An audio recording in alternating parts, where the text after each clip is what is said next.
ప్రజా సంక్షేమ నాయకుడు కాటసాని రామిరెడ్డికి మద్దతుగా నందవరం గ్రామంలో ఎన్నికల ప్రచారం నిర్వహించిన కాటసాని రామిరెడ్డి సతీమణి కాటసాని జయమ్మ కోడలు కాటసాని మేధాశ్రీరెడ్డి ఈ సందర్భంగా ప్రజలను ఉద్దేశించి మాట్లాడుతున్న కాటసాని జయమ్మ నందవరం గ్రామం ఎలక్షన్లు అసెంబ్లీ పార్లమెంట్ ఎలక్షన్లు వచ్చాయి కాబట్టి మన గ్రామానికి రావడం జరిగింది।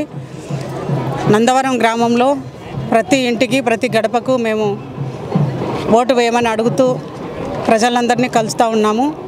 ఈరోజు ప్రతి ఒక్కరు కూడా జగన్మోహన్ రెడ్డి పరిపాలన చూసి కాటసాని రామిరెడ్డి గారి పరిపాలన చూసి ప్రజలకిచ్చే పథకాలను చూసి ఇంతకంటే మనకు చేసేవారు ఎవరు లేరు, మనకి ఈ ప్రభుత్వమే బాగుంది అని చెప్పేసి ప్రతి ఒక్కరు కూడా ఫ్యాను గుర్తు మీద ఖచ్చితంగా ఓటు వేస్తాము, ఇక్కడ రామిరెడ్డి అన్నను గెలిపిస్తాము, అక్కడ సీఎంగా జగన్మోహన్ రెడ్డిని చూస్తామని ప్రతి ఒక్కరు కూడా చెప్తా ఉన్నారు। టీడీపీ వాళ్ళు చేసింది ఏమీ లేదు, చెప్పింది మాత్రమే చెప్తారు, చేసింది ఏమీ లేదు, మేము వేసేది ఓటు ఫ్యాను గుర్తుకే అని చెప్తా ఉన్నారు। ఎందుకంటే ఈ 5 సంవత్సరాలు కూడా ఏ గ్రామంలో కూడా ఎక్కడే కానీ చిన్న గలాట కానీ చిన్న ఇన్సిడెంట్ కానీ జరగట్లేదు।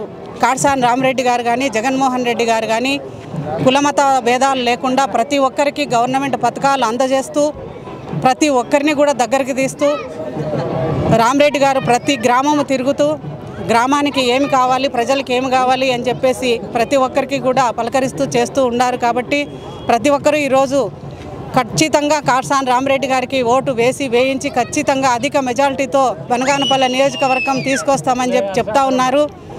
మాకు కుటుంబం అనేది ఉంది అంటే కేవలం కాటసాని రామిరెడ్డికి ప్రజల అండదండలే, ప్రజలే తన కుటుంబము, తనను ఖచ్చితంగా అధిక మెజారిటీతో గెలిపించి చూపిస్తారని కూడా ఈ సభాముఖంగా మీకు అందరికీ కూడా తెలియజేస్తూ ఉన్నాను।